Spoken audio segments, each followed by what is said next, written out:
There we go. So, welcome to the first chapter of the lobby in English. It's going to be our first episode ever in English, Mark. So Oh, fantastic. we're completely pleased that you're going to be the ones that are going to be the Yeah. first I wish episode. I could answer in Spanish, but I'm a It's gringo alright. here from the United States. It's alright though. I mean, as far as we can get all the information, so it's going to be like that. And I know Okay. if we want to go for the information of the people we want to interview and all the information that we would like to know from, we talk about video games, we talk about Magic the Gathering, we talk about different TCGs. So I know that if Sure. we want to have special guests like you, we have to Right. go bilingual. There you go. So yeah, so here we are. It's going to be the episode 74, as far as I know. You're going to be the first interview of the season we have prepared of interviews, and this is the season for our second anniversary in YouTube. Well, happy anniversary. Thank you so much for that. So, for all of you that are listening or watching, I have prepared a video before these interviews, so please go and watch that video to know more about Mark, because we're going to do here some questions that have some information that we have already talked or has been already asked in YouTube. So please go and check the video and go and check the other Mark's interview and also check the Facebook group he has. We're going to talk about more of that later. So, Mark, first of all, how are you? I'm doing good. I'm a little tired. I just got back from vacation a couple days ago in Florida, and now I already started yesterday packing for MagicCon Atlanta. Cool. We're going to talk about MagicCon later on, but we want to start with some questions. Today we have Sago in the cast. Sago, how are you? Hello, very well. Here I am. Aquí estoy saludando también a la gente en español. I also greet them in Spanish because, I don't know, it's my language. Hello, Val. Hello, how are you? So far, so good. So let's start with it. Mark, there is well known that you had a comic store during the 92, 93 around information. Yes. What was 1992. Okay. What was before that? What was Mark doing before, starting the store, and how did we get to there? Okay. Well, I went to college for business, marketing, retail. And out of college, I became a financial planner where I designed pension plans for doctors. I did different insurances, life insurance, some health insurance. And I did that for a few years. I made good money, but I hated wearing a suit. I could not stand wearing a suit, dress shoes every day. I could not wait to get in my door and take all that off and get on some nice sneakers and a t-shirt. So then I met my future wife at work and we were getting serious. And I thought, before I get engaged, I better find something I really like to do while I still have control of my life. So I had always loved comic books growing up, always loved comic books. And I had been collecting them, and I had also been collecting original comic art at the time. So I thought, well, let me try doing. They used to do a lot of comic book and card shows on the weekends here in different, like Knights of Columbus buildings and stuff like that. Not like not like the big New York Comic Con, but just small ones. So I did that for a year, and I really enjoyed it. And I said, you know what? I would love to open up a comic book store.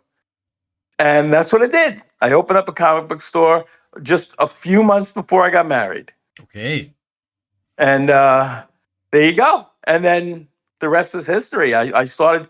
It was just prior to Magic coming out. It was, and we were just. It was during the big boom. Superman had just died, and everybody was trying to buy the copy of him dying, and comics became super investable. They were printing just way too many comic books. People were buying 10, 20, 30 copies of these books, expecting they were going to become millionaires. And we did that for about 2 years. Okay. And my brother-in-law, he worked for a comic distributor called Heroes World. and he would drive and deliver the new comic books to the stores every week. I think it was Wednesday they were delivered. So one of the stores that he went to, they gave him 2 Magic the Gathering starter decks. They were just decks. They weren't really Okay. starter decks. They were revised decks. They were Okay. random. You didn't know what you Yeah. got in it.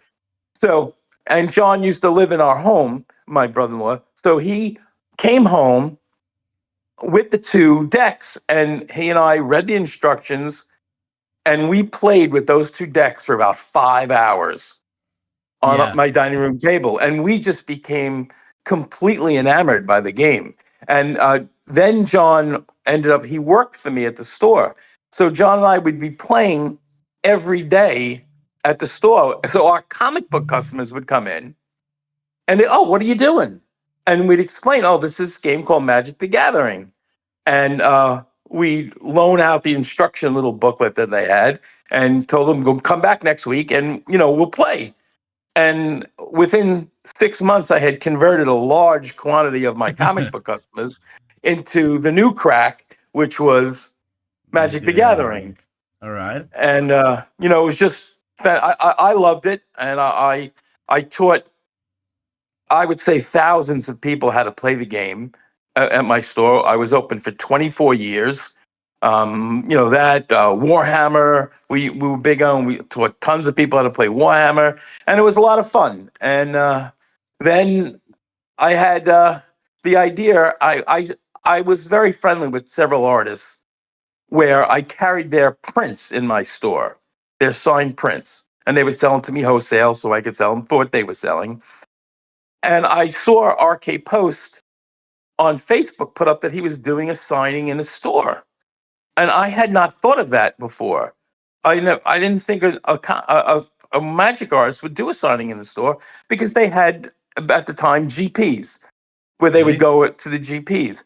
Now, prior to this, I had about 20 signings for comic book artists at my store. I'm gonna stop you right there. For the Yeah. for the people that is not like close to the environment, what is GPs? Grand Prix. Okay. They're smaller versions of what today would be Magic Cons. Okay. All right. Yeah. Yeah, those were like the high level Magic events at the time. Okay. Were Grand Prix, and they replaced Grand Prix with the Magic Cons pretty much after COVID was over. All right. Okay. So I messaged RK and I said, would you consider coming to my store to do a signing?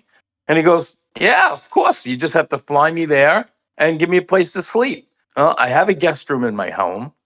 And then I said, let me think about it. Let's see if it's worth it to bring him in. And then I realized I had about 5.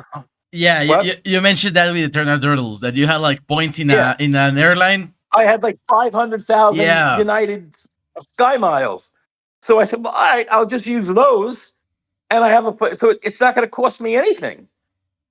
Yeah, I just got to go pick him up at the airport and have a great weekend with him. And the weekend went phenomenal. I'm a whiz on the computer selling stuff. So I wasn't just selling stuff in the store for him. I was selling proofs and everything online. And at the end of the weekend, he said, Mark, I got to tell you, I made as much at your store that I make at most GPs. He was totally, like in awe. He couldn't believe it. And I had such a good time. That was something that has never happened before, right? Like an artist going to a store and being there for whatever time with us for signing. And being that successful. Yeah, no, it was incredible. And then, I mean, you probably seen on the other interviews, then he had left and I had such a good time. And my Magic crowd loved it so much that we brought in an artist in. They had such a good time. Now they were like, well, who are you going to get next? I'm like, oh, I don't know. I didn't think about next yet. I was still doing this one, I didn't know that I was going to get that far. Yeah. I didn't know if it would work. So I thought, well, might as well try and start at the top. Let me try Chris Rush. But I didn't know. Hold on one sec. Chris Rush had an agent, Jeff Ferrara. So then I was like, oh, I'd have to fly 2 people, and I only have 1 guest room, so now I would have to pay for a hotel. Then it wouldn't be worth it. I felt to spend that kind of money. I would not get that much in return for it. So as a financial thing, it wasn't worth it. So I said, "Well, who's next?"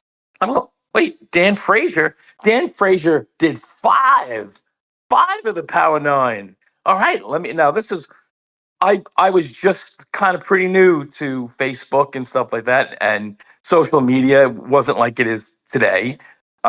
So I found Dan's email on his website, and I emailed him. And I always would use New York as a selling point. Well, you can come, you want to come a day or two early, go into the city. And he said, "You know what? Both my wife and I have been to New York, but we're never there together. Would you mind if I brought my wife?" So I said, "No, that would be great." And would trade him. I'd pay for her flight, but I would trade him for artwork. Okay. And I got him. His wife wanted to see the play Spider-Man. It was on Broadway at the time, so I got tickets for the Spider-Man play. And they went in a day early, saw the play, and then they came back to my house. And Dan and I just hit it off, like we were brothers. That got along. And he said at the end, he goes,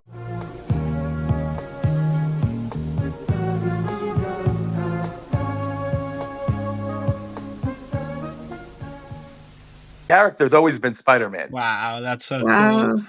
Always." You're happy about the new set? Yeah, well, you know what? A lot. I'm from New York, so is Spider-Man. Set he in New York, yeah. he grew up in Forest Hills, which was about 20 minutes from where I grew up Wow. Yeah. in Queens. Wow. Do you think? That's Do you, And amazing. I always liked Marvel so much more than DC because Marvel happened in New York, in Los Angeles, where DC happened in Metropolis, Gotham, fictitious cities. So it always felt more real. And Spider-Man, of course, was a high school student and nerdy and had problems. He got picked on. So it was I felt a real life portrayal of what this superhero could be in the real world, and that always attracted me. Yeah, I'm all about that. Did you read Invincible? Well, I read the first couple of issues, but I watched the cartoon on TV, Oh, I and the see. cartoon was very good. I believe is that Kirkman who's the writer? Yeah, it's Robert Kirkman. That's Yeah, right.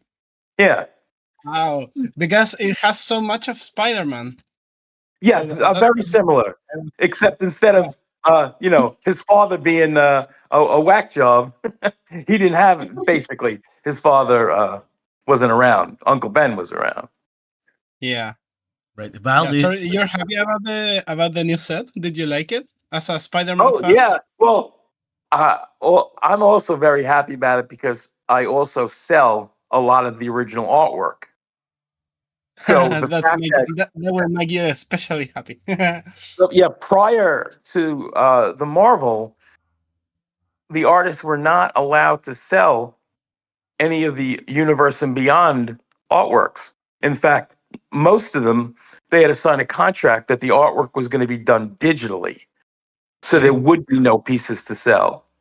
So, like in the past, Universe and Beyond sets, they meant nothing to me.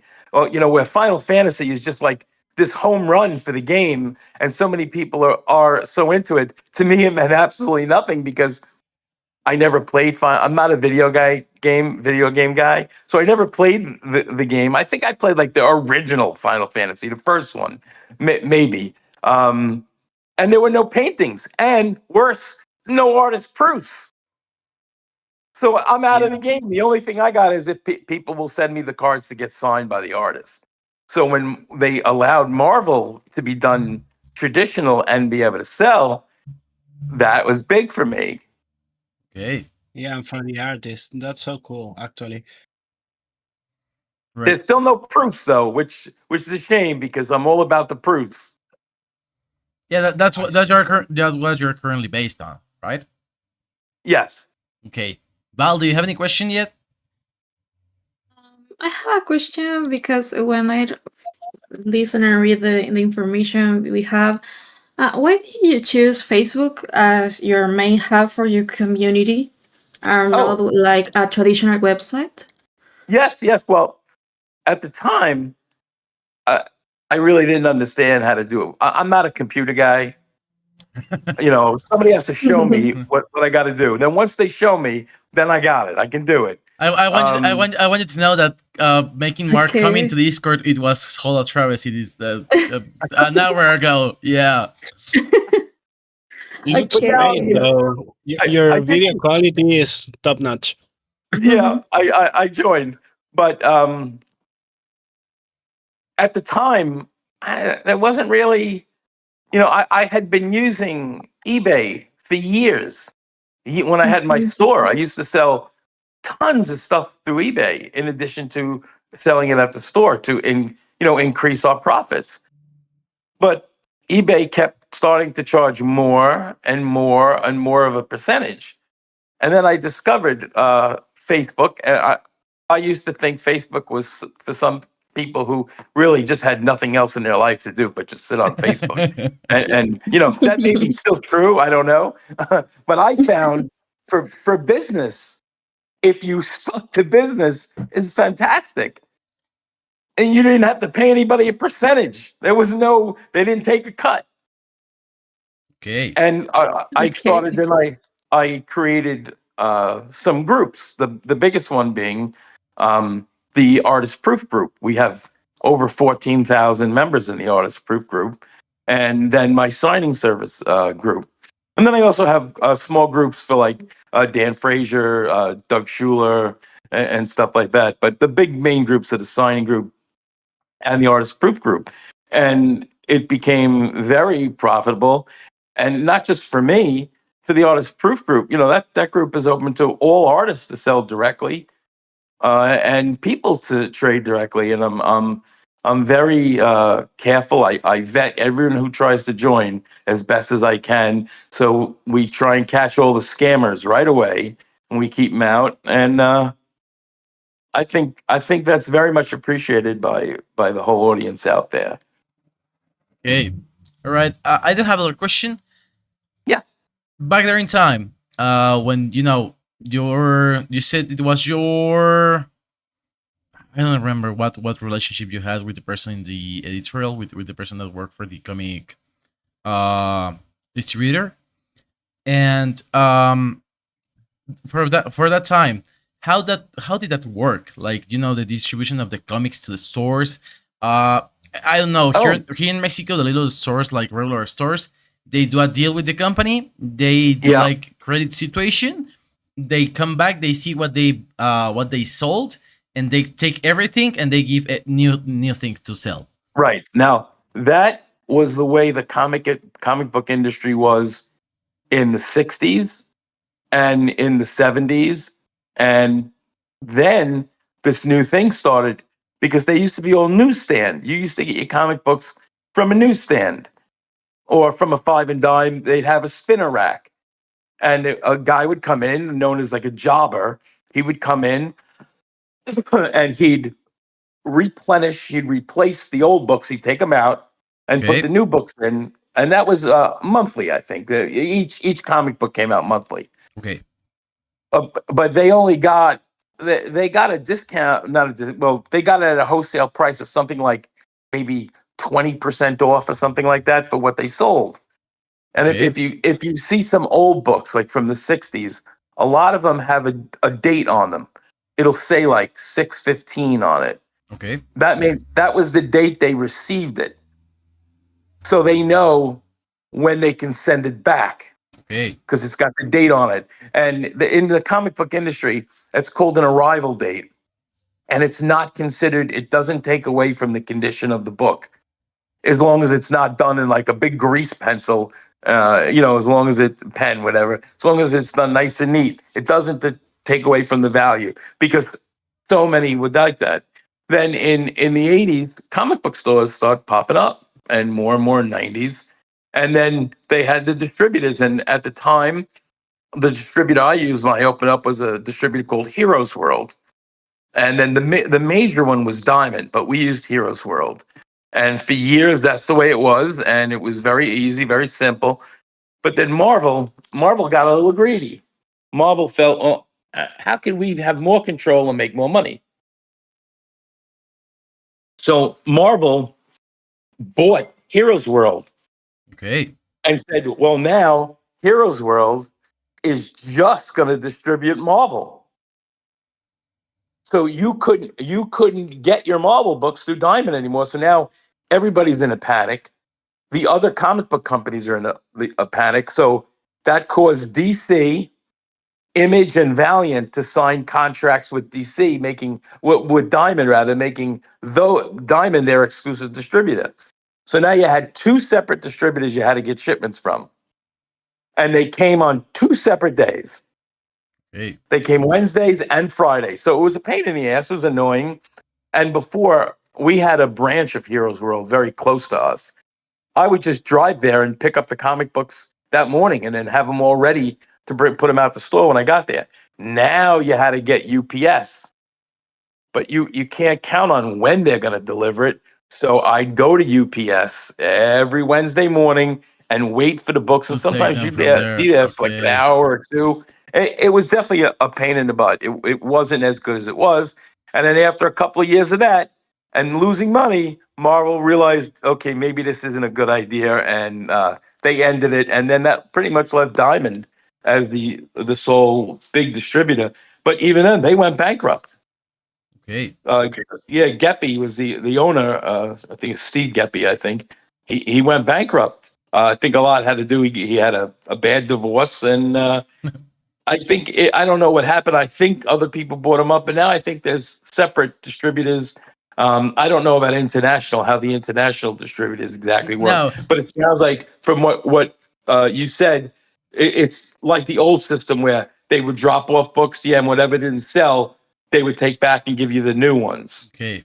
Yeah, I wanted to ask us here in Mexico, or probably in other parts in my other colleagues' countries, we are used to that. There is already a comic store, but like an international brand, like Panini. Okay.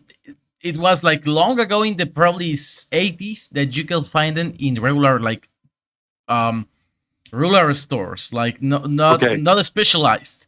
And Right. and from the 2000s from there to now, it was just Yeah. in a specialized store. So I didn't know what was like on how it was supposed to be there in the US, because Yeah. you know everything comes here in a It's much different way.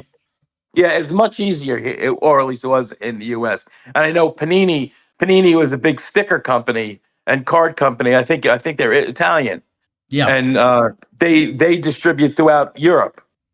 Yeah, and through America, they did a lot of money through America because they also sell Here here in Chile, they're very relevant too. not only comics, they sell manga, they sell everything for Right. everything for geeks. It's from Panini. Sticker albums, they're big on that. Yeah, stickers. I know that was their main business. I think what they started was doing stickers. Yeah, I think it still is. Oh, okay. but stickers become a seasonal thing, and Yeah. mangas and comic books are like whenever you need it, they're gonna be there. Right. Exactly. Mhm. All right, I do have a couple of more questions, but I would like to ask Sval or Sago if they have questions. Well, about we're talking right now. In my case, in my country, I'm from Uruguay. So here, the comics book stores and collectible shops are not too much present here. So I want to ask you, from your experience, how do you think this difference in accessibility affect to the growth of the communities? So you think? Oh, I don't know. That's a good question. Well, I know if I understood your question, you asked about do you think Yes. ethnicities have something to do with comic book sales? Yes, because here in Uruguay we have like one store who sells TCG cards, comics, manga, books, and that, but we don't have like that. I don't know how to say. Like that much? Well, KMS? Yeah. I think. Well, also you got to remember in order for the stores to be successful, the population has to have a certain amount of discretionary income. Yes. Because if they don't have the money, they can't buy it. And if they can't buy it, the stores can't survive, because they have to pay the rent, they have to pay employees. So I think the U.S., for the most part, is a very wealthy country. Mhm. Kids, 12, 13 years old, it was not uncommon for them to come in the store with $100 bill and buy a box of cards. Yes. Where that in I'd say most countries, $100 is a hell of a lot of money, and to spend it on cards. I would just think that it's harder to be successful there, and that would be the reason why you have relatively fewer stores, because the Mhm. population can't support or more than what you have. Yes. or big enterprise like Panini, taking the We have a little shop of panini, and that's all. yeah. I Yeah. think that's why Panini Yes. it's here in this part of the world, because they have the money to survive if they don't Yes. sell that much. Yes. All right, Yes. Sago, do you have a question, or may I keep asking? Yeah, I have to jump in many topics though. Yeah, me First, too. I wanted to mention that here in Chile, I'm not sure Mexico, but in Chile at least, taxes are automatic. So I just wanted to mention that because I think maybe taxes are kind of a hassle when you have to sell like comics and cards by singles and that kind of stuff. And through Facebook sounds like very much you have to track each single dollar. Well, Sounds for me, it's now it's relatively easy for me, because everything goes through PayPal. Mhm. So, but that's now. Back then yeah, you had to. well, I've been on PayPal since 1992 It or matched. 95 or 95 or something like that. So it's very easy to just look Pioneer. at the records are on there. Now, as far as taxes, there are two kinds of taxes: sales tax, and then there's income tax. Sales tax is due if somebody purchases something from you in the actual store, Yeah. because then you have to charge them whatever that local sales tax is. I think where I am here, I think it's 8.5% now. Um, if you sell on the internet, you pay taxes only if the buyer is from the state you're in. So that becomes a little bit of a pain in the ass. I got to find out if the person's from New York, but otherwise there's no sales tax due on it. Okay. Income tax, it's simple because PayPal, it shows exactly what I'm taking in, and nothing's hidden. It's right there. But you also all the PayPal fees are taken out of the deduction. But that's why I have an accountant. The accountant does all that. In the past, I used to do that. Then I found out, my accountant, I was like, Gary, you mean you guys can do all that? I don't have to go through every freaking sales that I did? He said, yeah, we can do that. I'm like, do it. Doesn't matter how much it costs. You do it. I don't want anything to do with it. That's right. I think you have also Yeah, I get you. also lucky to be in the right time to start Yes. doing it. Because on the 92, it was the starting of internet as we started to know it, early on in the 2000s, and also all the other platforms that born with it, like PayPal, eBay, and all these media that helped communities to start working. Because Facebook, it was something but just for university, not for public, and that in the 90s it started to be. So you also hit the good spot to be there on the right time when everything started to work together. I mean, one thing I thought was going to hurt, when the pandemic started and everything started closing, luckily I had been out of the store for several years already. So I don't think I would have survived at the store if we had to close for months on end, because you still got to pay your rent. and they're not going to, and it's it New just wouldn't York. have been worth it. Yeah. But I already had an internet presence before. So it actually improved business because I had normally would see a lot of people at the events, and we'd be selling the play mats and stuff and prints at the show. But now people couldn't go to a show, but they still wanted that stuff. So my internet business skyrocketed because they had all this money and they had no way to spend it. You couldn't go to shows, you couldn't go out to eat, you couldn't go on vacation. And here in the United States, we were giving everybody free money. So for 2 years, things were just ridiculously, incredibly good financially compared to what I thought. I told my wife, I said, "Hun, with losing doing the events, we could lose 40% of our income," and instead it increased. Yeah, and that also makes you one of the, I think, probably one of the, not the best business, but one of the probably few people or kind of services that were needed on that time. Because as you said, Yes, there were no events, but people wanted to have cards signed. People wanted to have yes, interactions with the community. So yes, you were basically a nexus point with it. yes.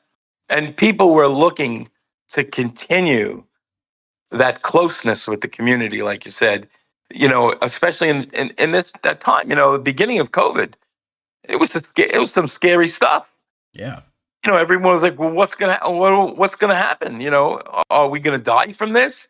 So people got very nostalgic, and people wanted to get stuff that reminded them of when times were good. Okay. I have a question. I have a lot of questions, but I may ask. Yeah. You talk in the also in the, I think it was with Turtle, Internal Turtles, about that your daughter is right now who is in charge about Yes. doing everything. Yeah. I joke. I'm the figurehead. I'm the pretty face. I'm the pretty face of the business. Joanna does the grunt work, we call it. Yeah, I mean she's learning to do it, but my question my question is based on I'm not pretty sure how old is she, but how was to tell her what you do? She's 41. I have She's 41. grandkids. Okay. Yeah, she's not a little kid. She's 41, and Okay. I have grandkids. One of my granddaughters actually helped a little bit also. Well, I tried to keep a lot of the stuff basic so she would understand it. She knows, just from doing it so many times, she knows all the artists. And I tried to make the process easy for her to be able to grasp and continue to do. And she does, we get thousands of cards sent to us from all over the world for the signature series. She does all that. All the packages come in. She goes through them. She adds up how much they owe. She messages all the clients how much they got to pay PayPal. She puts them in the. Yeah, hold on. I'll take you on a little tour. So I'll take you to the operation room. I know the room. I saw the room. Oh, you saw? Yeah, you saw on the video. And I don't want to see it again. Yeah. These are, each little box is a box for an artist. Are they cards? Yeah, these are cards. Like, let's say here. It's like here. Epic. There's a box for Jesper Redsing. So these cards are all for him to get signed. But we do the signings once a year with each artist, unless I'm going to see them at an event. Then we'll bring them to that. And then the cards come back signed. My daughter has to separate them all, and then she's got to put them alphabetically into the artist, into the persons. So these are all separate individuals who send cards to get signed. I see. So they're all in a row, in alphabetical order. And they used to just be, the letters were there. And then I had the bright idea. I said, look, you're much quicker. My daughter can do this so much quicker than I can. But then I said, why don't I do this? So I can find the actual collector right away. Because occasionally if she's away on vacation and I got to do some of the grunt work, I got to make it easy because she'll do it it'll take her an hour. It'll take Okay. me 3 hours to do the same amount of work. Okay. All right. Do you have Well, questions? right Because now I work with cards, so I'm all the time. I have to deal with like cards everywhere. I understand you very well. Don't worry. I Oh right yeah, now they're I all over the represent place. an MTG store. Like I've been working for 2 years now, Okay. and the store. Well, I'm almost the only one working there, so I represent the store. uh, so I wanted to know exactly your ins and outs because I know an artist in here in Chile who was my teacher way back then when I was studying video game design. She's called Madeline Bonny. Maybe you've heard of her. She I made the believe art for the Soul Stone. I believe she's just joined my signature service. Really? I think I spoke to her not too long ago, and I forget when her signing is, but I believe so. Yes. She's from Chile, my country. There you go. Yeah, yeah, Well, that's so cool to hear. I have artists all over the world. That's so cool to hear. But my question is actually, as a store, like if I wanted to make an event with her and or maybe ask her for signing on some cards, Yeah. I wanted to ask like the specifics, like the really specifics. How much do I have to pay her? Well, how close does she live to the store? She's like 6 hours maybe. Oh, all right. So she would, if you're going to do it for multiple days. See, what I did was I started doing it. It was for the pre-release. Yeah, the problem is that, that in Chile, people are not that interested in that kind of stuff, sadly. Like, if there was an event with like 200 people, maybe that would make sense. But the pre Right. releases right now are getting smaller. So that makes it hard. Maybe get Yeah. her to sign And some cards and I send think, them or something like that. I think that one of the reasons it's getting smaller is the economy and the price of pack. Yeah, they're I, I like I'm $8. shocked that see I got rid of my store long before there was these collector boxes, and I'm Yeah, hearing these like crazy stories like Final Fantasy boxes were like $1,000. What? yeah, yeah. That's right. And even Spider-Man, which has gone down, I heard, but Spider-Man's were going for like $800 or $900 for collector boxes. And Yeah, I'm I like, still have holy crap. Spider-Man. Now I haven't sold a single collector pack from yeah, Spider-Man how actually. how many people in your area could afford that? I'd say Actually, I many. don't It's I kind don't of think there's scary. very many, right? So Uh, it's weird because there's a lot of people, but they're whales, so they buy like right, uh, right. all the stock when they see a good price, or Yeah, they'll maybe buy it all. they pre-order in like 30 stores and then cancel Right, their pre-orders. Each pre-order that's not above some price, they cancel right. it. Okay. So yeah, they actually take everything that's kind of relatively cheap. Yeah. So it's harsh. It's very harsh. Well, what I did was when I took pre-orders, you had to prepay. Yeah, So you prepaid. If you decide you don't want your box, well, you don't have to take it, but you're not getting the money back. So you probably better take the box then. But I would yeah. think if you wanted her to come to the store to do a signing, you would have to put her up for a night at least because you can't make her. If she's coming for one day, you can't make her drive there and drive home all in one day. That's right. That's You'd completely have to put her up for the night and at least pay for her transportation. Whether it drive, I assume you would probably drive that. Not you could fly, but I don't know if that would be might be too I pricey. think she would fly here in Chile. Flying is actually quite cheap. Like Okay, from so Chile then to Chile, it's cheap. yeah, But then you have somebody go pick her up and take her back to the airport the next day. Yeah, that's possible. All right. That's the Alright. only thing I can think to make it, warranted at all. I see. I see. Good information. Thank you. You're welcome. Yeah. All I right. actually value it a lot. But I have another question, if I may. Sure. Go so. Go so. Go Um, so. well, this one's from Neku, who's not here present. Oh, But just a parenthesis. Neku, she's an artist who wants to become a magic artist. Okay. yeah, So she studied actually that. What did she study, Sagu, especially specifically? video game design. Okay, but she's a pretty good digital artist. So she was like pretty excited to come here with you, but due to the schedule, it was not possible. So Okay. So do you want advice on what to do? she may have a question from Yeah. Sagu. Well- That's the question. That's the question. Don't worry. Go ahead. Unfortunately, the best way to do it is to meet with the art directors.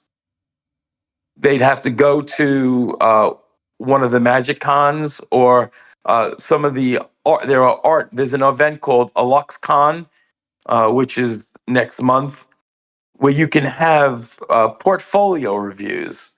You schedule your portfolio reviews. So the artists would, if they're digital, they would bring their tablet with all their work on it, so they could show and get their names in front of the art directors, because it's not Wizards that really hires them. It's the individual art director.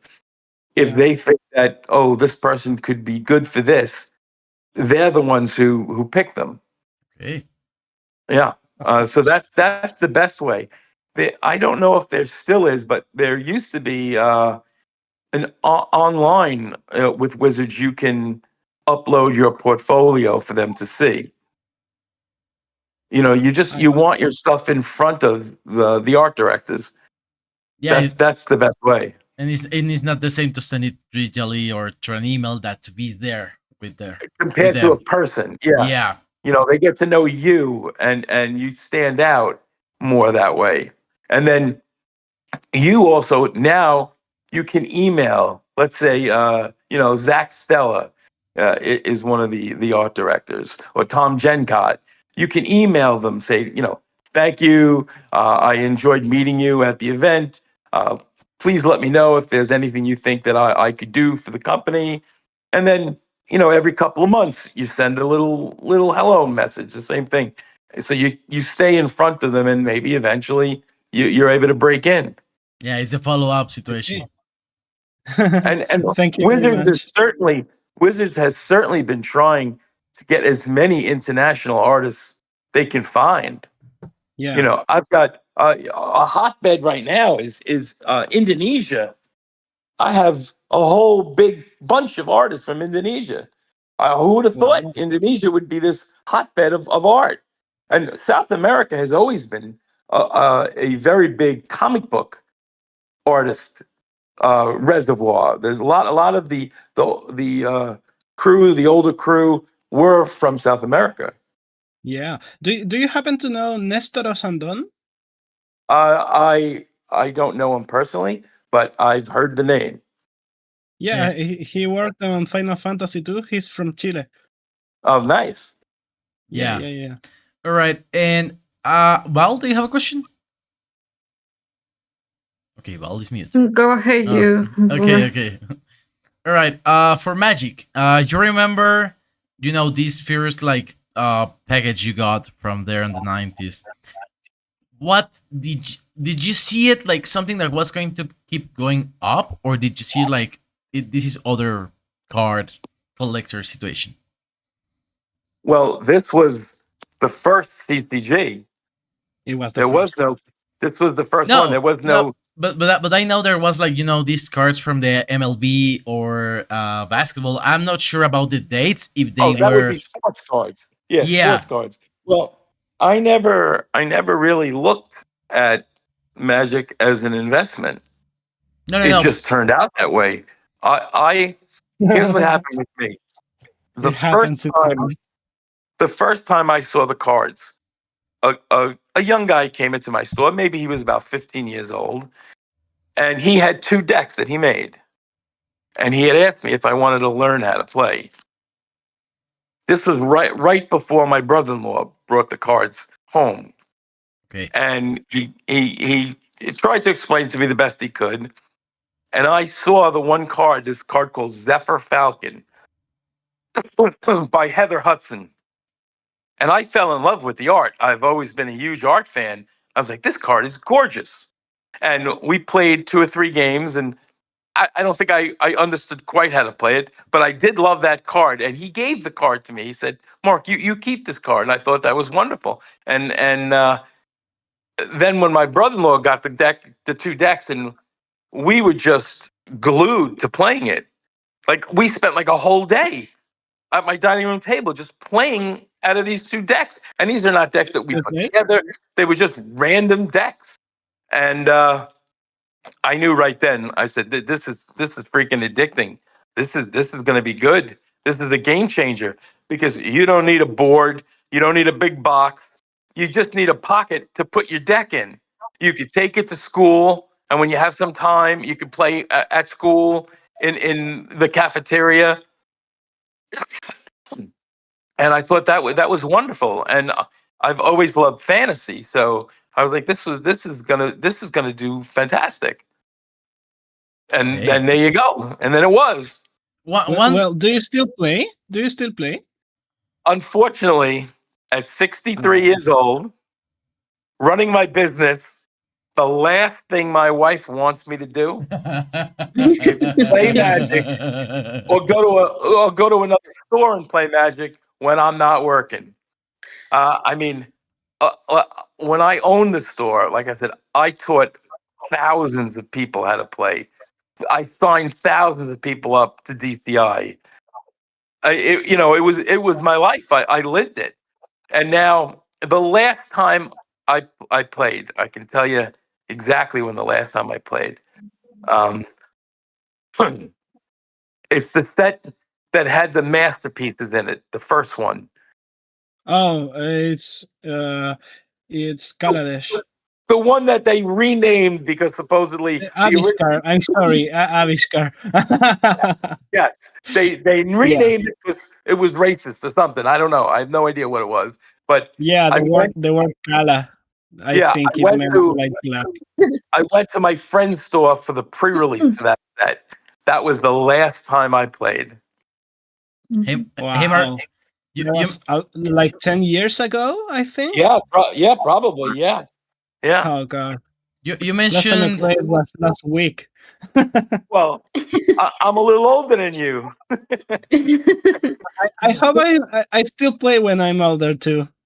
Well, it was very funny when I had the store, relatively early when we were carrying Magic, maybe first couple of years. I became friends with one of my customers named Lou, and I was off Sundays and Mondays. So every Monday, Lou would come to my house, and we would boost the draft. 2 people, so you knew who. If I didn't get the card, they got the card. And I remember saying to him, I go, Lou, do you think when we go to the old age home, we're going to be playing Magic the Gathering? You know, this was whatever, close to 30 years ago. And he was like, nah, no way this game's going to make it then. And he couldn't have been more wrong, because it's more popular, selling more than it ever has been. Yeah, definitely. you mentioned the card, the Flick Falcon, I guess it was. Zephyr Falcon. It's Zephyr Falcon. It's a blue for 1 and blue. It was 1 from flyer. Legends. Okay. Vigilance, I think. Before Vigilance, of course. He said he doesn't untap when he attacks. Yes, that was it. It was like a baby Sarah Angel. Yeah. It was a 1/1. It was a falcon. Yeah, a 1/1 Falcon with flying. I'm gonna ask. Wait, I may know the answer, but do you still having that card? No. Well, actually, I may You have the probably have card. it. I may have the card because I still have a few thousand cards, but I don't know if I don't think I have that particular card that he gave me. Okay. It went in a deck. I did have a blue and white deck with 4 Sarahs and 4 Zephyr Falcons. Okay. Wow. Sarah Okay. Angel. When that Right. was good. You tell me if we are still good on time, Mark, or I'm not going anywhere. okay. So probably not.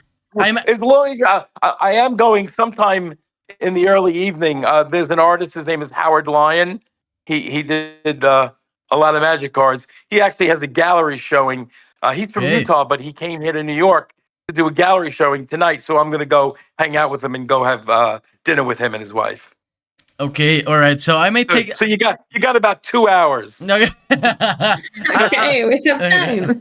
I may not take the 2 hours unless we play some magic board, but I'm gonna take some more minutes if you don't mind. Okay.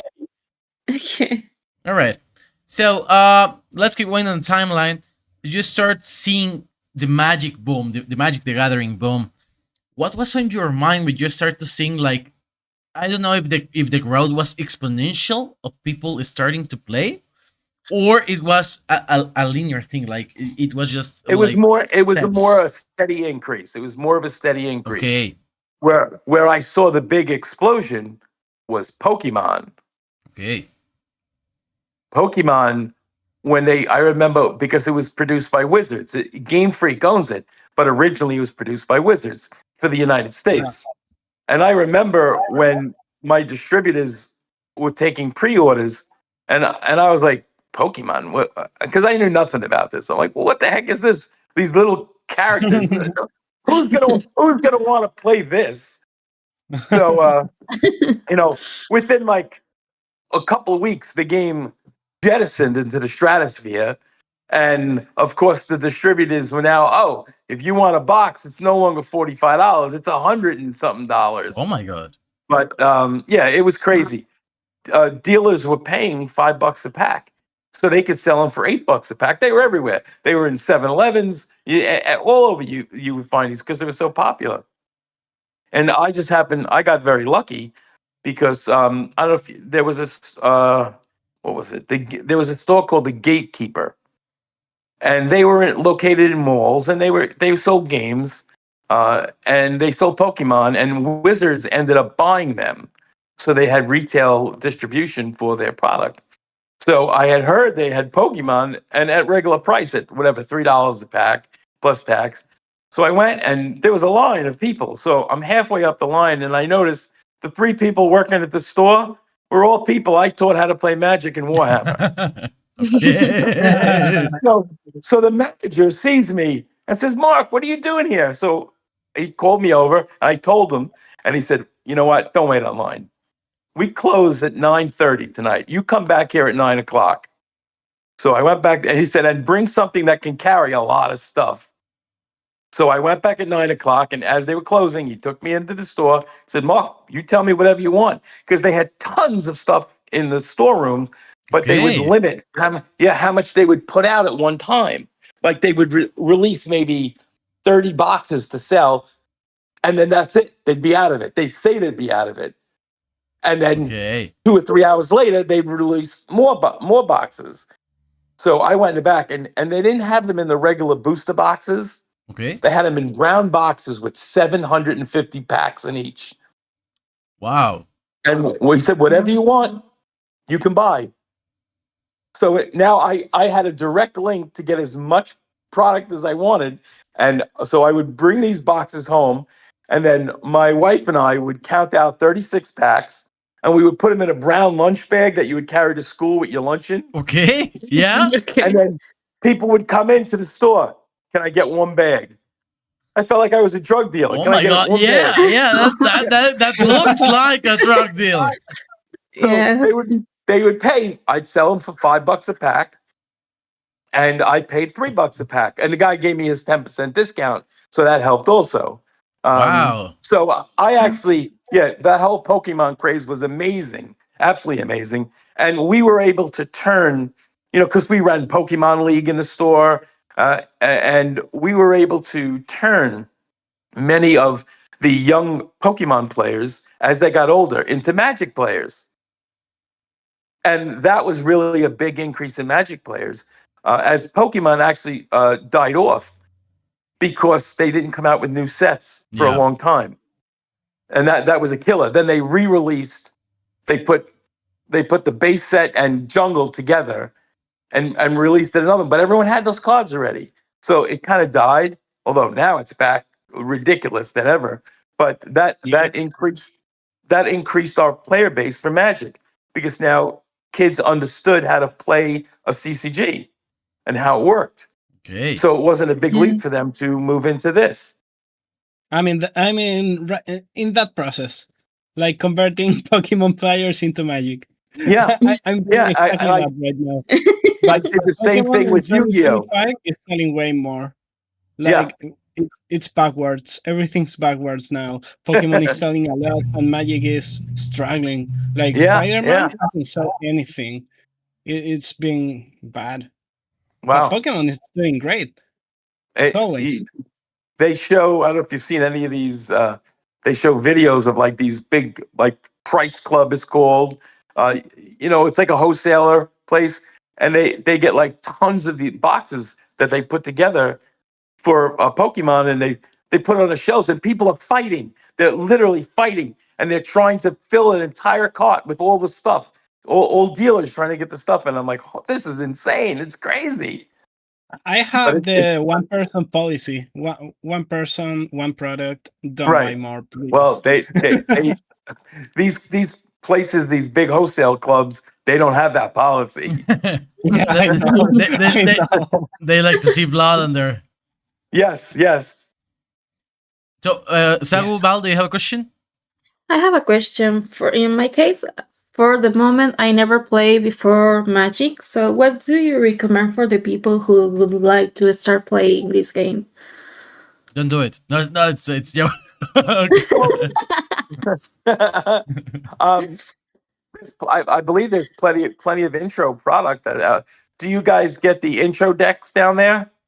Yeah, I can sell you one Final Fantasy deck. Don't worry. Yeah, yeah, $25. yeah. But I know when I had the store, Wizards used to Mhm. send us for free 30 card intro decks. No, I You know, have them too. Welcome Okay. decks. I They have are still five yeah, alive. decks. They are still Spider-Man. alive. They are still alive. I can and give that you that's one for free. right. That's exactly what it is. It's Okay. Yeah, it's crack. We give you the first one for free, and then you're the addicted, fifth and you one's got to free. keep. You're Yes, addicted to the game. Yeah, yeah. yes. Just My steal friends say that all the time. The just fifth steal one's free. just steal something like a drug dealer, Mark. Yeah. Nah, it's Yes, been a because I like Sagu. I'm a TCG Pokemon player, so I want to, in one moment of my life, maybe like give that try to Magic. So yes, I, one of my friends is like a huge fan of Magic. Okay. yeah, Yeah, I I loved it. I became instantly addicted to the game. I thought the gameplay was wonderful, and at the time when I started playing, there was nothing really like that. So Mhm. it gave the aspect of playing the game as well as the camaraderie with the people you were playing with, and The then gathering. the Right. organized play was wonderful. We Mhm. looked Friday Night Magic. We used to do Friday Night Magic. We used to do Saturday events. Sunday was booster draft day, and that was also when Standard was very popular. But I hear Standard doesn't do that well anymore. No, I have Friday night every Friday in my store for Yeah, standard. There's 2 players. yeah, that's sad. That's very sad. hey Mark. Yeah, Yeah, that's how we it's used to been for average months. we averaged probably 25 to 30 players. We play And Commander though Oh. every day. Commander is super popular. Commander was more newer. That was towards the end of when I was open. That was when it was Elder Dragon Highlander. It was kind of before Yeah, Wizard sponsored it. yeah. It was not official. It was Yeah, made by the fandom. yeah, and it's more of a fun for fun play. Yeah. Yes, actually, I randomize who gets the prize, so no one tryhards to win. Oh, okay. It's completely randomized. Yeah. But So now you can't run official events with 2 people. You need 8. No, for commander Oh, not we have Commander. like Yeah, yeah. 16 plus, and yeah, Okay. I commander meant for like usually have more players. I meant for like standard and for booster drift. You got to have 8 players, otherwise it can't be an No, official standard event. is sad. And Yeah. booster draft is also dead. We have a group in Chile like for booster draft only, and we run like uh 10 drafts like 2 years ago, Uh, and then no more draft. that's a shame. People don't. No. Uh, if you want to I draft, used you to have to pay for like what 3 packs. Each three pack packs. is Yeah, $7. You have to yeah. play That's like a lot. $21 for an hour experience, a 2 hour experience. Yeah. So it's and right now Spider-Man is not the best set for worth opening. So people never buy standard. The premium products are all that thing with the kids now. Yeah. Hey, So Mark. do you think it's more investors who are buying this stuff like Final Fantasy and Spider Man? Yeah, of course, because there's like this new feeling that if you do not buy, you're missing out on some opportunity to make money. Right. Yeah. So the That's Pokemon people FOMO. had We that call that mentality. Yeah, we call that FOMO, fear of missing Yeah, out. yeah. Yeah. The FOMO. The Yes. FOMO is very strong here. It's very, very Yes. strong. And many games or cards can produce FOMO. So for example, the new Pokemon set, I don't know if you've heard about the Eevees, No, the I know Eevee set, nothing about it. I don't the know anything prismatic about it. evolutions. It was the Armageddon for TCG stores. There was Armageddon. Yeah, there was And I'm not video. kidding. There was video on social media where people were in Target, not even in a TCG store, in a Target, hitting each other to get a box of Yeah, yeah, EVs, yeah. That's EVs what I was packs. talking about. Like in the Price Club and BJ's, the same thing. Yeah, Crazy. That's because of prismatic evolutions. It broke completely the market. And the new set that's coming like next month will do Yeah. that same because people are completely mad about Pokemon right now. so, Mark, I want to go back to the store. Uh, it was about the time that you realized that doing what you do right now and designing with artists was becoming a thing. How was the decision to leave the store and to start doing what you do until now? Oh, well, the decision to leave the store actually was pretty easy. I had done it for 24 years. I put my time in. The first 20 years was wonderful. Absolutely. I look forward to going to work every day. I had so much fun, and I made enough money to support my family. But then the crowd changed. The players changed. Before, the players were all about having fun. They wanted to win, but they were there to have fun and a place to be. My store, it was a place to go, a place to hang out on a Friday night. Not going to some club or anything. You're just hanging out with friends and you met people. But then I think it was not just the store, but I think it's society changed. A lot of the young people became very entitled. Um, and then new stores were opening up all over the place. So you'd have a store that would open up and give ridiculous price support, like crazy price support, because the guy who owned the store lived in his parents' basement. He had no bills. His parents bought the store from him, so he didn't understand how to make money. Okay. So then I had to get my price support was based on I have to make money. So you'd have a lot of players complaining about the price support. Well, this store gives this store gives that. Like, well, Happens come to to me me in too 2 years, today. and then those stores would be out of business in 2 years. But then there was always some other dummy who would open up and do the same thing for a year or two until he ran out of money. So it became it wasn't it lost its fun, and a major part was my wife had to have 4 spinal surgeries, and it was very rough. I didn't like leaving her at home alone. So now, when I used to go to work all excited, now I couldn't wait to come home and be with my wife. So when I thought of this opportunity where I could work at home and I'd be here for her, there was no decision. I no longer enjoyed going. The last 4 years at the store was very rough. I wasn't enjoying it as much as I did. I burnt out in the store, Okay. but I always loved the artwork, and I always loved working with the artists. So this was a whole nother aspect. And at the time, there no one was really doing what I was doing. Jeff Ferrara, he worked with Chris Rush, and that was it. Just one person wasn't doing the signings. Another friend of mine, Scott, he had a group called Give Me Mana, and he was very much into promoting the signing, but he didn't really do it so much as a big business. And then it kind of just, I got lucky a lot of it, that it all fell together, you know due to certain aspects. It all came together, and I loved it. And now my commute is 10 feet from my bed, across the hallway into my office, and my daughter works for me. What better than I can do than Yeah. that? That's fantastic. I get to see her every day. She lives on my block, so she has a very easy commute. And then now I've gotten to travel parts of the world. I had never been to Europe. I really never been out of the United States, Canada, and the Caribbean in my life. That was it. And then with Magic, I've been to England 3 times. I've been to France. I've been to Amsterdam, Spain. I'm going back to Amsterdam next year for MagicCon again. So I owe a lot to the game and to the community. Okay.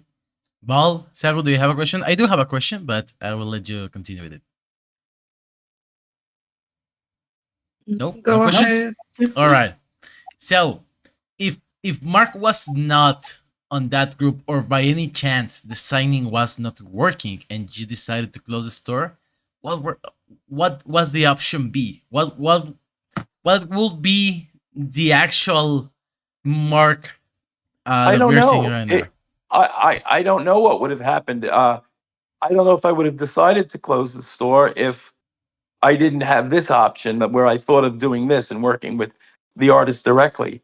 Um, if I had left the store open, I think when COVID hit, it would have closed us, and I don't know. I don't know what I would have done. I have no idea.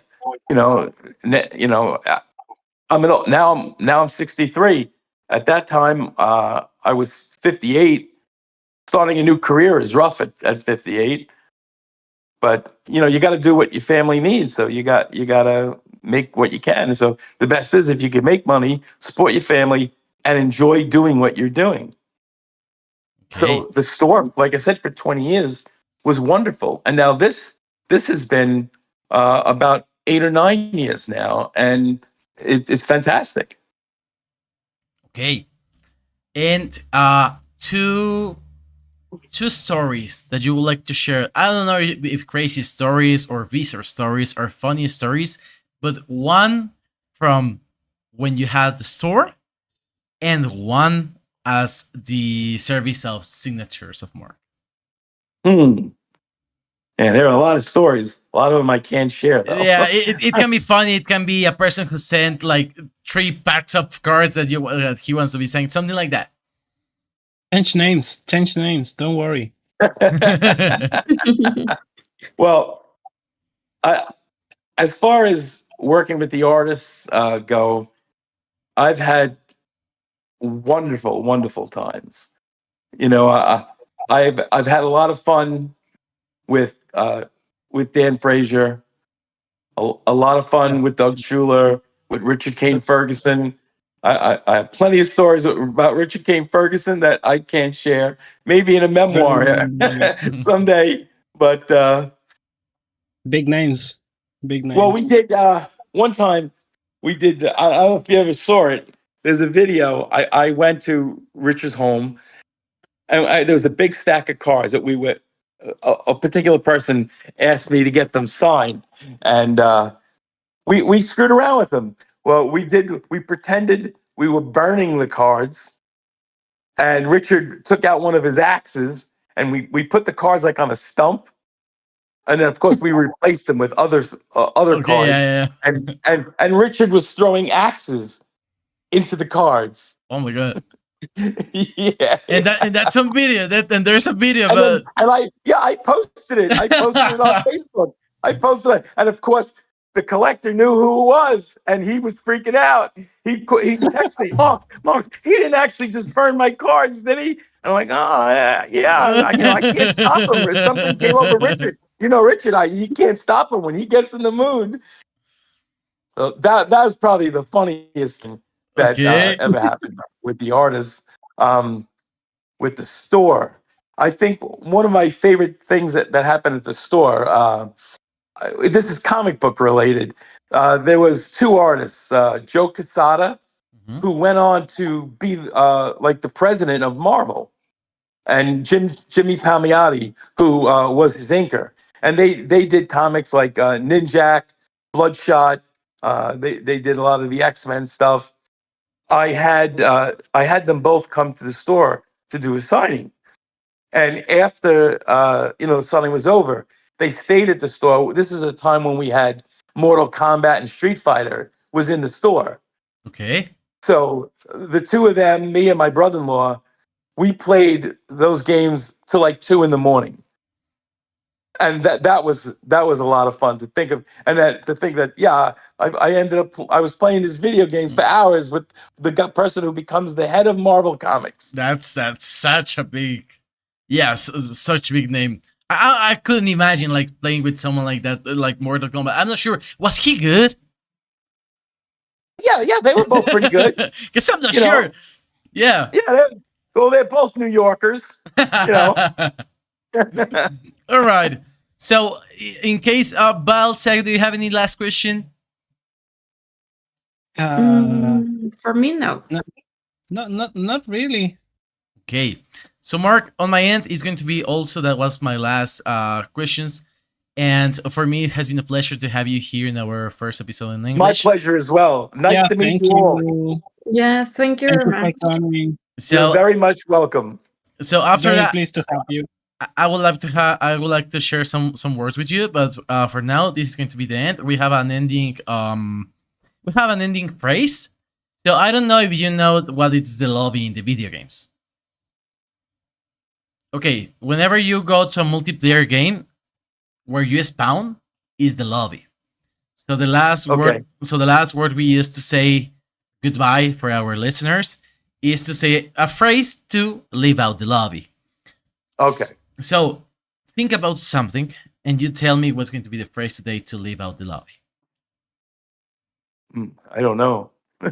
Like for example, get your cards tidy up and do your homework and get out. Oh, okay, all right, okay. Well, there's always the good one, the Star Trek one. Engage. That's what Captain Jean-Luc Picard used to say. Yeah. All right, and please leave out the lobby.